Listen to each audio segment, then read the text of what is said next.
Greetings and welcome back to yet another episode of Dark Souls 3. In the previous one, we managed to get into this church. We talked to the woman over there who apparently had nothing to say because she's dead.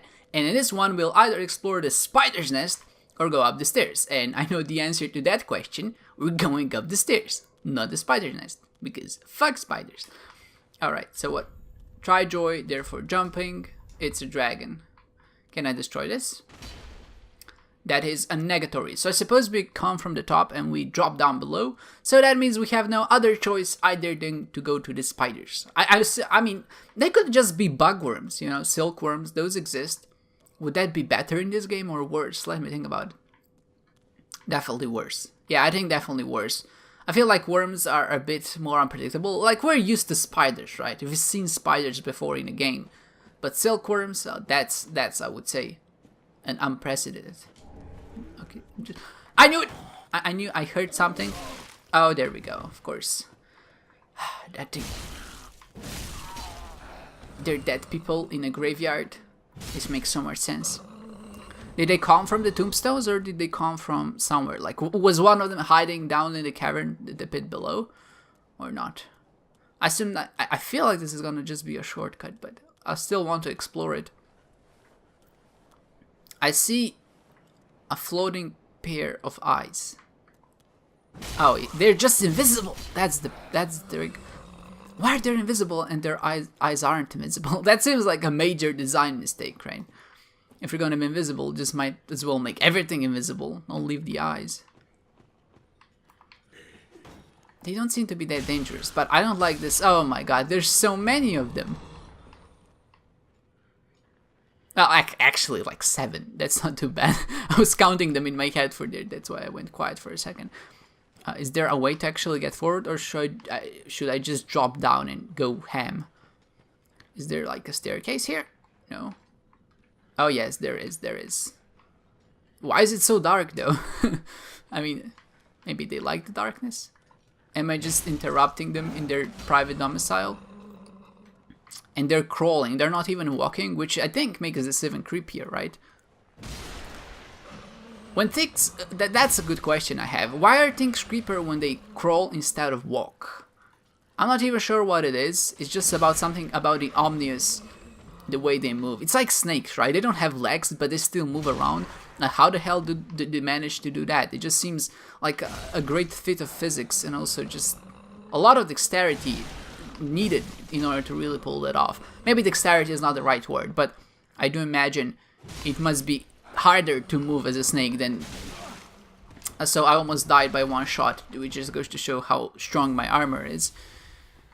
Oh wait, he went invisible again? Oh, so they just go periodically invisible, and now he's totally invisible and not just his eyes. Maybe it takes more energy to be fully invisible. Maybe that's the secret. Well, that's why we have a shield, right? So the second attack went right over his head. Nice. They always say, don't bring a greatsword to a gunfight. Don't bring a dagger to a greatsword fight. That's I don't think they say that, but it's definitely a valid advice for anyone out there who intends to fight enemies with a greatsword. Bring a greatsword and not a dagger, who happens to be chipped. Because I don't think they even have a full dagger. It's like a broken dagger, or maybe even a broken sword. Like just a hilt of a sword. I know that maybe some people would underestimate that as not the right weapon of choice, but I'm sure that some people like John Wick could make it work, right? They don't need much more than a pencil. A fucking pencil. Did they just one-shot me, or was it because there were 2 of them? I guess together they 2-shot me, because they're, I don't know. That was a bit surprising, honestly. I was kind of getting stuck there trying to remember the accent that the Russian guy had when he mentioned the pencils in John Wick, but I don't think this is gonna be what's really gonna, I would say, improve our situation in this case. But, you know, I'm determined to go back and kill the shadow guys. It's a bit annoying because you can't see them, but I think we can do it. I think we can do it.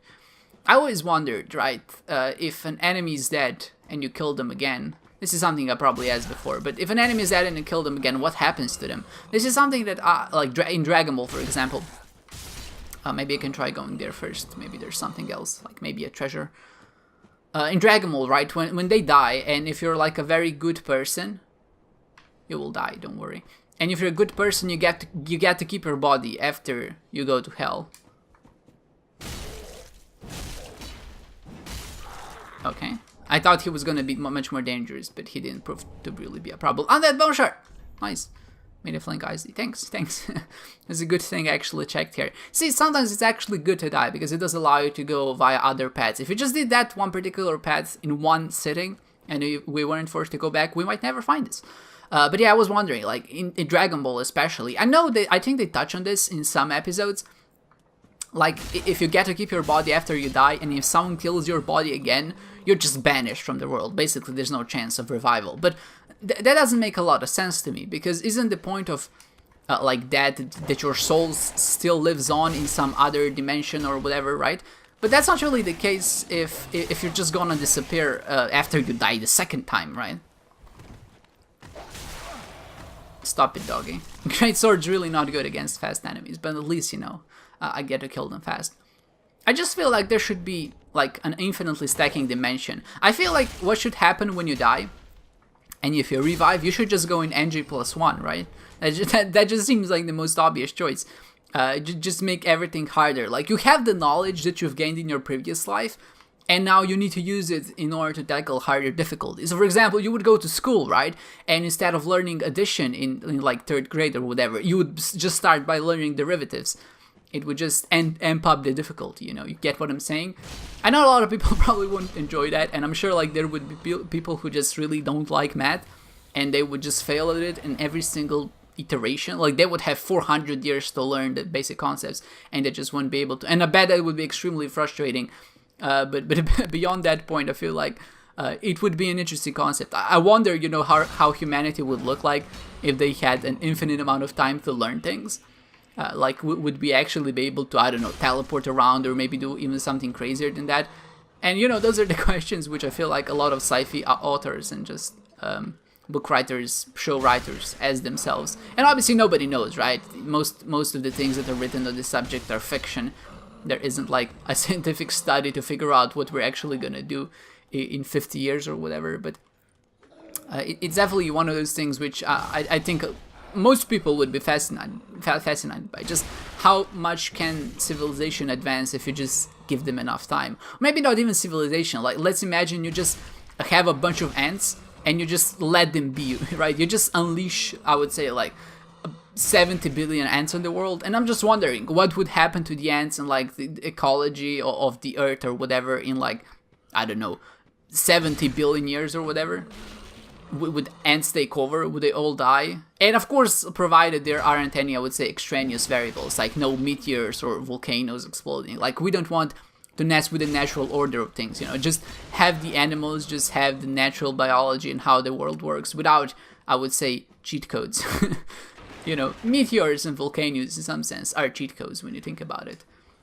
They're cheat codes that don't help us, you know, but then again, not every cheat code is supposed to help us, I think. You know, some of them make the life easier, I mean harder. And those are the kinds of cheat codes which I think developers didn't truly put into the game. Because I feel like it would be such a cool, I wouldn't say a concept, but imagine, you know, most of the time you use cheat codes to cheat a game, right? Just to make it a little bit easier. And there's nothing wrong with it, right? If you have a game and if you decide to cheat, it's your prerogative. There's no one that can say that you shouldn't do it. But why not add cheat codes which make the game intentionally harder? Like, add a cheat code which gives enemies twice as much health. And, you know, sane people wouldn't play it, especially in a game like Dark Souls, because it's already hard enough. But, you know, there are some hardcore players which I think would really enjoy the challenge. And I feel like just having the option, which would, I think, be very easily to implement, of course, if the game is structured well, then, you know, there's no harm done if you actually implement it. And it's maybe a very interesting take on cheat codes in general.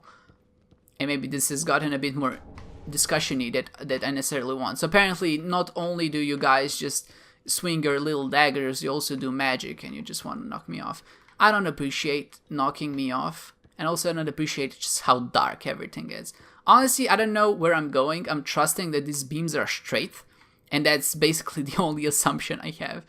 I mean, the only thing I'm going based off on. I actually don't see them. I'm just walking. Like, I see what's directly underneath me, but I don't see like even an inch or like a centimeter to the right or to the left. exactly my problem. Oh well, I don't think there was anything else there, so I just don't really want to bother with this. Oh wait, there was one more way to actually check there, so I think I should do that. I could have gone to the left. See what lies beyond the gate. There are a lot of barrels here. I wonder what these barrels are for. Maybe wine or some other alcoholic beverage. Maybe rum. Rum wouldn't make a lot of sense, right? I just feel like I don't know much about rum. That was, I would say, the trickiest attack I've ever seen from an enemy. Okay, let's retry. Oh no, he's down, he's down. I dodge. Okay, you don't have any fancy attacks. That's good. That's good. I appreciate that. Imagine if he just started flipping around and doing somersaults or something. That would be scary. But luckily, none of those shenanigans. Oh, so there are things below us. Maybe there's something hiding there. I'm sure there is something hiding there, but I don't want to even risk it because I don't see anything. Okay, so this is just it. All right, all right, all right. I don't want to jump off because I don't know where this leads me, so I won't. Probably, you know, another thing to pick up or maybe like a little shortcut, but I don't want to risk it. I just want to go where I know is safe, and maybe if this path doesn't lead us anywhere, then we can take the one on the top. Alright. So far, so good. I feel I am doing a diligent duty of exploring the area and not being I'm not leaving too many things behind. Alright, finally light! You know that again really made you uncomfortable when you would rather fight those pyromancer dudes than the invisible guys. Is there something behind me? I feel like the game is trying to tell me, just be very careful, really check everything. Oh look, another shortcut. There's something there, but it looks to be blocked off, and I don't want to go there. Oh, it doesn't matter, because I'm gonna get down to the bottom eventually. And this is what I said in the previous episode, when I saw the water and saw like the little animals or whatever they are. I mean, they're probably animals of some sort. In the water, I was like, we're definitely gonna be going there in the future. Because why would they put enemies in there if you're not gonna visit them? But I guess they could, you know, Dark Souls is a game of many risks. And I can see them putting a beast there or an animal, which... This has to be a secret. Yeah, it just seemed too obvious to not be a secret. I like that they put obvious secrets in the game as well, because it still makes me feel accomplished. Even though I really didn't do anything, like it was the most obvious place for a secret, like a corridor leading into a straight wall, which is something, wait, you know what, I'm not banking on it, I stop trolling, but you know, maybe, you know, a double secret, nothing that we haven't seen before. What is the screech of... Oh, it just wakes them up apparently, alright. Well, you may screech, but I have a greatsword. Oh, she was more invisible than the other one. So this is what happens, right? This is the ultimate battle. Voice versus greatsword. A giant woman versus... Not a giant, a loud woman versus... Did you see how I killed that guy? It killed him on the way back, and it actually struck him twice. One was when the blade went up, and the other one was when it actually landed. There's a secret here. I was sure. Can you see because it's tinted a bit differently? Or maybe that's like a shader error or just a different texture. I'm not sure. Okay, I'm not rolling into the wall. I'm just kind of... Okay, nothing there. I thought so. I'm not gonna roll in here, even though I figure something might be. I'll just assault the woman. Don't take this out of context, please. Alright. I hope it attracts the one that was on the right.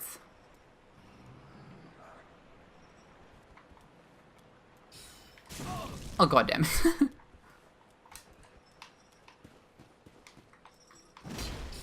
How did I miss? And something stabbed me. I didn't even see it, but it was probably the guy who was hiding on the right, right? Yeah, definitely. I don't know what else could it have been. Maybe like a little dog, Chihuahua. If a Chihuahua stabbed me, I would be very surprised. But then that means I have to go through all of that again. Alright. I guess I'll see you back there. Alright, let's take the alternative path this time. I feel like this is gonna be worse, and maybe this is a good spot for actually sniping them. But I don't feel like it's a good idea if I just wanna get rid of them. But I think I'll do a plunging attack. There we go. Very satisfying, very satisfying. and you're gonna die as well. And you might yell, but honestly, that's not gonna be enough to save you. Imagine if yelling had, I don't know what.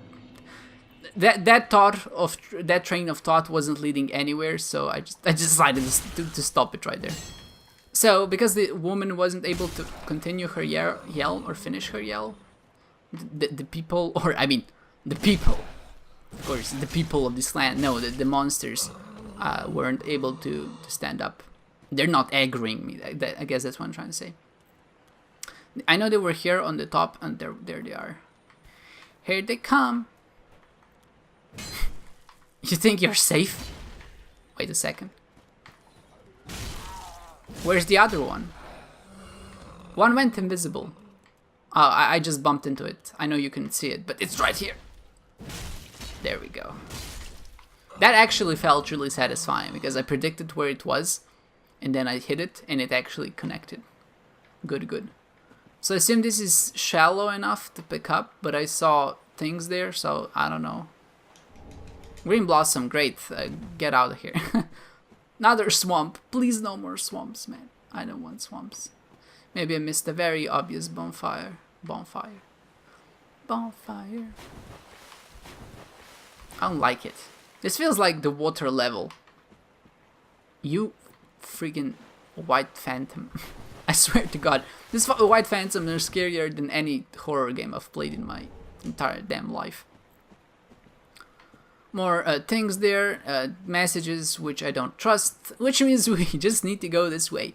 Look where the enemies don't exist and where the messages also don't exist, and just continue in that direction. I really like the location of this area. It's very green. It does seem like it's very well camped, but overall I feel like, ah man, I know something's gonna happen. Like this guy died somehow. And apparently he's the only guy who died, so maybe he was poisoned. No, he definitely was fighting something. Excuse me? Did you see that? He went into the air. He flew into the... Was that a glitch? Please tell me that was a glitch. Whatever that might have been, I don't want to fight it. And especially not here. I know this is gonna be... Oh, man. I think I heard like a ding in the background. I'm not sure if that was actually in my room or that was in the game. Might have been in my room. Bonfire ahead, bonfire ahead. Where? Here? Or just ahead? I'm okay with this. Oh, there we go. Okay, that was good. That was good. Very productive episode. We made it from one bonfire to another with a little bit of exploration.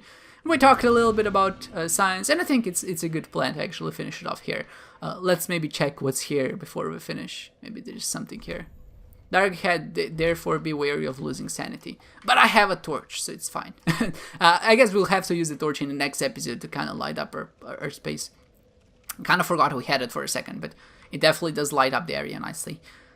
I'm just kind of thinking if there's anything else I want to do before I finish. Let's maybe just peep the stairs, you know, like give you a little bit of a sneak peek. People dying here, more dark monsters. Doesn't seem too terrifying. All right. We'll explore it in the next episode. I feel like this is the right way to play it. To stop it. Just feels like the right length. And also I feel like we got a lot done. So with that said, I hope you enjoyed this one, guys, and I hope to see you next time.